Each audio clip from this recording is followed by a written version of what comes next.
Okay बच्चों, तो स्वागत है आपका आपके अपने मोबाइल में। और थोड़ा सा है ना, लाइट जाने के कारण थोड़ा सा आपको ब्लैकिश नजर आ सकता है बोर्ड भी, ठीक है।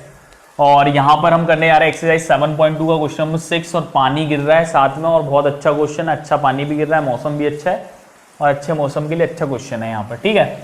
इफ 1,2 है ना, 4,y, x,6 and 3,5 are the vertices of parallelogram. तो पैरेललोग्राम आपने पढ़ा होगा, आपने यदि 7.1 का वीडियो देखा हो तो पैरेललोग्राम क्या होता है, जिसमें अपोजिट साइड्स क्या होती है, इक्वल होती है। ये वाली साइड इसके इक्वल रहेगी, ये वाली साइड इसके इक्वल रहेगी, पर डायगोनल इक्वल नहीं होती है। मतलब होता रेक्टेंगल के जैसा ही है, पर रेक्टेंगल में क्या होती है, डायगोनल्स भी इक्वल होती है, पर इसमें डायगोनल्स इक्वल नहीं होती, ठीक है। तो पहला हमको पैरेललोग्राम का थोड़ा बहुत नॉलेज आपको मिल गया होगा, ठीक है। आर टेकन इन ऑर्डर, और इनको ऑर्डर में आपको लेना है, और फाइंड एक्स एंड वाई। तो आपको सबसे पहले पैरेललोग्राम बना लेना है, ठीक है। तो मैं एक पैरेललोग्राम बना लेता हूं, ठीक। पैरेललोग्राम, ठीक है। पैरेललोग्राम क्या होता है, जिसकी अपोजिट साइड इक्वल होती है। मतलब मान लो ये मैंने इतनी लंबी बनाई, ठीक है, ये वाली ब्रेथ छोटी बना ली, तो ठीक है, तो मतलब इसकी लेंथ भी बराबर होगी, ठीक है, क्लियर है, ठीक। पर आप देखोगे तो इसकी जो डायगोनल रहेगी ना, वो नहीं इक्वल होगी बच्चों, है। तो मैं नाम देता हूं उसको ए बी सी और डी नाम दे देता हूँ, ए बी सी डी नाम दे देता हूँ, ठीक है। ए के पॉइंट क्या हो गए बच्चों, 1,2 हो गए बच्चों। बी के पॉइंट क्या हो गए बच्चों, 4,y हो गए। और जो आपके सी के पॉइंट हो गए वो बच्चे क्या हो गए, x,6 हो गए। और यहाँ पर जो बच्चों डी के पॉइंट हो गए, ये 3,5 हो गए, ठीक है। आपको किसके पॉइंट फाइंड करना है, आपको क्या फाइंड करना है, 3,5। आपको कोऑर्डिनेट्स फाइंड करना है, x कोऑर्डिनेट फाइंड करना है और y कोऑर्डिनेट। यहाँ पर x और y की वैल्यू निकालनी। सर बोले ये क्वेश्चन कैसे करेगा, तो यहाँ पर ना बहुत अच्छा क्वेश्चन है और बहुत इंपॉर्टेंट क्वेश्चन है, ठीक है। तो यहाँ पर मैं आपकी देखो डायगोनल्स बना लेता हूँ, ठीक है, डायगोनल्स बना लेता हूँ, ठीक है। और ये आपको मालूम है ना कि पैरेललोग्राम में डायगोनल्स क्या होती है, इक्वल नहीं होती है। और ये दोनों डायगोनल्स जहां पर कट कर रही है, उस पॉइंट को मैं नाम दे देता हूं ई, है ना, ई, ई, है ना। तो आप पहले लिखोगे वी नो दैट, पहले लिख देना वी नो दैट कि जो डायगोनल्स रहती है, diagonals of parallelogram bisect each other. हमको पता है कि जो डायगोनल्स रहती है पैरेललोग्राम की, वो क्या करती है, एक दूसरे को बाइसेक्ट कर देती है, ठीक है, बाइसेक्ट ईच अदर, ठीक है। लाइट आ गई है, और अब इसको लाइट के साथ करते हैं। तो वी नो दैट जो डायगोनल्स होती है पैरेललोग्राम की, वो बाइसेक्ट करती है ईच अदर। अच्छा, बाइसेक्ट का मतलब क्या होता है कि जो है ना, ये कट कर गई तो जितना ईडी है उतना ईबी होगा, जितना एसी डायगोनल में ईए है उतना ईसी होगा। अच्छा सर, इस लाइन का मतलब क्या है कि जो डायगोनल्स ऑफ पैरेललोग्राम बाइसेक्ट करती है एक दूसरे को, कि देखो फिर से सुनना मैं क्या बोल रहा हूं कि है ना, दोनों डायगोनल्स को मैंने ऐसे बना लिया और यहां पर बीच में ई पॉइंट लिख दिया। इसका मतलब है जो डायगोनल बीडी में जितना ईडी है उतना ही ईबी है, मतलब जितना ईडी है उतना ही ईबी है। फिर लाइट चली गई भाई, गेट खोलो, खिड़की खोल लो, खोल लो, खोल लो, खोल लो। अब मत बंद करना, ठीक है ना, खोलना भाई, ठीक है। जितना ईडी है उतना ईबी है, किस, कौन सी डायगोनल में, बीडी डायगोनल में। कौन सी डायगोनल में, बीडी डायगोनल में, ठीक है। ये कौन बोल रहा है, ये प्रॉपर्टी बोल रही है। वैसे मैं लिख सकता हूं कि एसी डायगोनल में, वैसे लिख देता हूं, एसी डायगोनल में जितना ए है उतना ही ईसी है। अच्छा सर, ईडी और ईबी इक्वल है, तो मैं बोल सकता हूं जो ई है वो मिड पॉइंट है किसका, इस चीज से मैं क्या लिख सकता हूं, इस चीज से लिख सकता हूं कि E is mid point of diagonal. कौन सी डायगोनल का ई मिड पॉइंट है, डीबी का। क्यों, क्योंकि सर अभी आपने बोला ना जो डायगोनल्स रहती है एक दूसरे को बाइसेक्ट करती है, मतलब जितना ईडी है उतना ईबी है। इस सेंटेंस का मतलब ये होता है। अच्छा, जितना ईडी है उतना ईबी है, इसका मतलब है कि जो ई है वो मिड पॉइंट है किसका, कौन सी डायगोनल का, डीबी का। क्लियर है, ठीक है। वैसे ही आपने बोला जितना ए है उतना ईसी है, तो मैं लिख सकता हूं E is mid point of diagonal. कौन सी डायगोनल का मिड पॉइंट होगा, E is mid point of diagonal, कौन सी, इसके अकॉर्डिंग जो कौन सी डायगोनल का मिड पॉइंट है, एसी का, है ना। तो यहां पर क्या होगा, मिड पॉइंट फॉर्मूला लगेगा। क्या लगेगा, मिड पॉइंट फॉर्मूला। और ई है ना, ई डीबी का भी मिड पॉइंट है और ई एसी का भी मिड पॉइंट है, तो इस मिड पॉइंट के कोऑर्डिनेट का नाम दे देता हूं मैं, इसके कोऑर्डिनेट्स, जो ई के मिड पॉइंट्स के कोऑर्डिनेट ले देता हूं एक्स, वाई, ठीक है, एक्स, वाई। अब यहां पर ना यहां पर मैं क्या करूंगा, अब इसको रफ कर देता हूं, अब ये सारा इंपॉर्टेंट इसको लिख लेना, ठीक। अब यहां पर मैं क्या करूंगा, मिड पॉइंट निकालूंगा, ठीक है। अब मैं निकालूंगा mid point of diagonal, mid point of diagonal BD, BD diagonal के मिड पॉइंट निकालूंगा। कौन से डायगोनल के, बीडी के, है ना।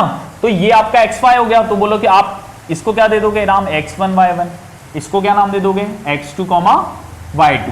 तो आप मिड पॉइंट कैसे निकालोगे, x कैसे निकालेंगे, x1 plus x2 upon 2, y कैसे निकालेंगे, y1 प्लस y2 अपॉन 2, और x और y किसके कोऑर्डिनेट होते हैं, मिड पॉइंट के। तो यहाँ पर x1 की वैल्यू कितनी है बच्चों, 3 प्लस x2 की वैल्यू कितनी है, 4 अपॉन में 2 इक्वल टू x। तो x की वैल्यू कितनी आ जाएगी आपकी, 7 अपॉन 2, ठीक है।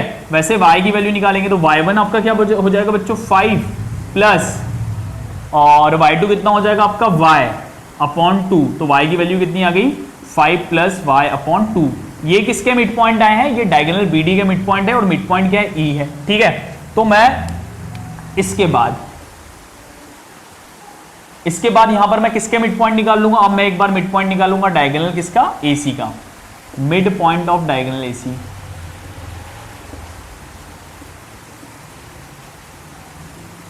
अच्छा, AC का मैं मिड पॉइंट देखूं तो AC का मिड पॉइंट भी क्या है, E है, AC का मिड पॉइंट भी E है। मतलब इस बार भी मेरे को ना x और y निकालना है, क्या निकालना है, x और y निकालना है, ठीक है। ठीक, अब यहां पर क्या करता हूं, इसको मैं रफ कर देता हूं। इस बार मेरा x1 y1 कौन सा बन जाएगा, ये वाला बन जाएगा, x1 y1, और ये मेरा बन जाएगा बच्चों, क्या बन जाएगा, x2 y2। पर मेरा जो मिड पॉइंट है वो तो E ही रहने वाला है, और E के कोऑर्डिनेट क्या है, x y, ठीक है। तो मैं एक बार फिर से x y इस AC से निकाल लेता हूं। तो x की वैल्यू निकालूंगा मैं, x1 plus x2 upon 2, y equal to y1 plus y2 upon 2, ठीक है। तो यहां पर जब मैं x की वैल्यू निकालती हूं तो x की वैल्यू निकालता हूं, ठीक है ना, x की वैल्यू निकालता हूं, तो यहां पर x1 कितना आ गया, 1 प्लस x2 कितना आ जाएगा बच्चों, x अपॉन 2, क्लियर है। y की वैल्यू निकालना है बच्चों, यहां y1 कितना है, 2 प्लस y2 कितना है आपका, 6 अपॉन 2, ठीक है। तो x की वैल्यू आ गई 1 प्लस x अपॉन 2, और जो y की वैल्यू आ जाएगी that is 8 upon 2, that is 4। तो यहां से x और y की वैल्यू क्या निकल के आई, 7 अपॉन 2, 5 प्लस 5 अपॉन 2, और यहां से और आप देखोगे तो दोनों से हमने क्या निकाला, E पॉइंट के मिड पॉइंट से निकाले, है ना, E पॉइंट्स के मिड पॉइंट ही निकाले हैं। पहले हमने BD का मिड पॉइंट निकाला, और फिर हमने AC के मिड पॉइंट निकाले। फिर आपको क्या करना है बच्चों, ठीक है, फिर आपको यहां पर एक ध्यान बात, अब मैं कुछ एक इंपॉर्टेंट लाइन लिखता हूं, आपको देखना है। मैं बोल सकता हूं कि जो मिड पॉइंट मिला है, mid point of diagonal, mid point of diagonal, कौन सा डायगोनल से, BD डायगोनल से मेरे को जो मिड पॉइंट मिला है, क्या वही मिड पॉइंट मेरे को AC से भी मिला है, सर बिल्कुल मिला है, क्यों, E ही मिला है, equal to mid point of diagonal, है ना, equal to mid point of diagonal, कौन सा आ जाएगा, डायगोनल AC, है ना। तो मैं यहां पर लिख सकता हूं mid point of diagonal BD diagonal के मिड पॉइंट क्या है, E, क्या थे 7,2, x की जगह 7,2, और y की जगह क्या लिख दूंगा, 5 plus y upon 2 equal to, अच्छा AC के मिड पॉइंट क्या मिले, AC से भी मिड पॉइंट मेरे को E मिला, उसका x कोऑर्डिनेट क्या आया, 1 प्लस x अपॉन 2, y की वैल्यू क्या है उसके, 4। अच्छा सर, इससे क्या होगा, इससे ये होगा कि हम, है ना, दोनों के E के मिड पॉइंट्स में ना x को इक्वल रख देते हैं, कि जितनी वैल्यू यहां पर आनी चाहिए थी उतनी वैल्यू यहां पर भी आनी चाहिए थी।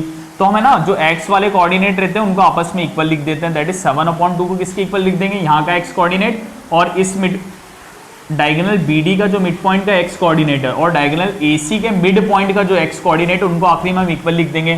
तो लिख देंगे 1 प्लस x अपॉन 2।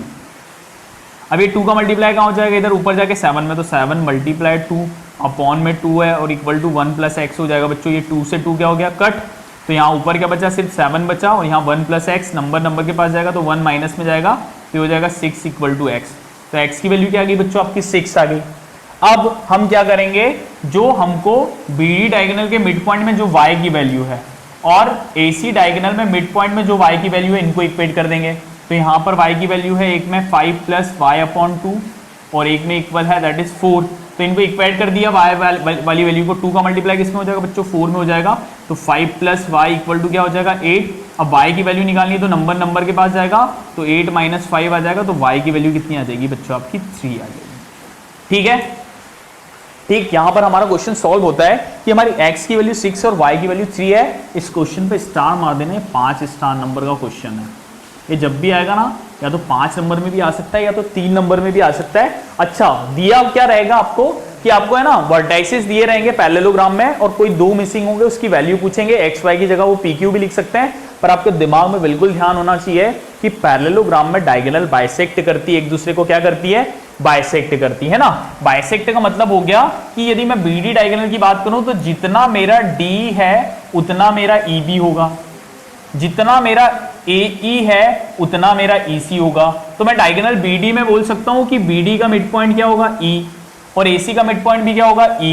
तो एक बार है ना BD का मिड पॉइंट लगा लेंगे, मिड पॉइंट फॉर्मूले से लगा के BD का मिड पॉइंट निकाल लेंगे, एक बार AC का मिड पॉइंट निकाल लेंगे और दोनों के मिड पॉइंट निकालने के बाद जो भी x आया होगा उसको इक्वल रख देंगे और जो y आया होगा उसको इक्वल रख देंगे और x और y की क्या निकाल लेंगे, हम वैल्यू निकाल लेंगे। बहुत इंपॉर्टेंट क्वेश्चन है, बिना लाइट के किया है, पढ़ते पानी किया है, तो उसको देख लेना। तब तक के लिए जय हिंद और जय भारत। और अगला क्वेश्चन हम करेंगे क्वेश्चन नंबर 7। ठीक है, थैंक यू।